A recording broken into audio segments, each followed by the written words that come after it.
ألا تعبدوا إلا إياه وبالوالدين إحسانا إما يبلغن عندك الكبر أحدهما أو كلاهما فلا تقل لهما أف ولا تنهرهما وقل لهما قولا كريما واخفض لهما جناح الذل من الرحمة وقل رب ارحمهما كما ربياني صغيرا.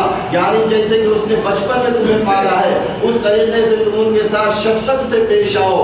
ان کے ساتھ جب بات کرو تو نرمی کے ساتھ بات کرو. اللہ سے دعا کرتے رہو اے اللہ جیسے اس نے شفقت کے ساتھ مجھے پالا ہے آپ بھی ان کے ساتھ رحم و کرم کا معاملہ فرمائیے. عاجزی کے ساتھ ان کے سامنے جھک جانا ہے. یہ ماں باپ کے حقوق ہیں جو قرآن اولاد کے لیے بیان کرتا ہے لیکن اولاد کے بھی کچھ حقوق ماں باپ کے اوپر ہیں. اس شخص نے کہا کہ امیر المؤمنین ذرا آپ بتا دیجئے کہ اولاد کے کیا کیا حق ماں باپ کے اوپر ہے. حضرت عمر فاروق رضی اللہ تعالی عنہ نے کہا کہ اولاد کا سب سے پہلا حق یہ ہے کہ وہ شخص اپنے بچے کے لیے بہترین ماں کا انتخاب کرے.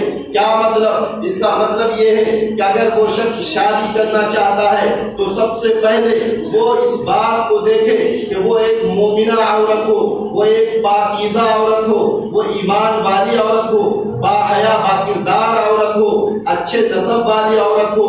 ایک اچھی عورت کا انتخاب کرے اپنے بچے کے لیے.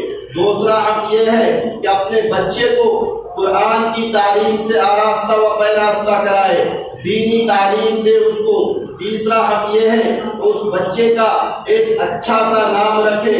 اس لڑکے نے کہا کہ امیر المؤمنین میرے باپ سے پوچھئے کہ ان تینوں حقوق میں سے اس نے میرے کسی حق کو ادا کیا ہے یا نہیں. اور اس لڑکے نے کہا کہ امیر المؤمنین اس شخص کو شادی کرنی چاہیے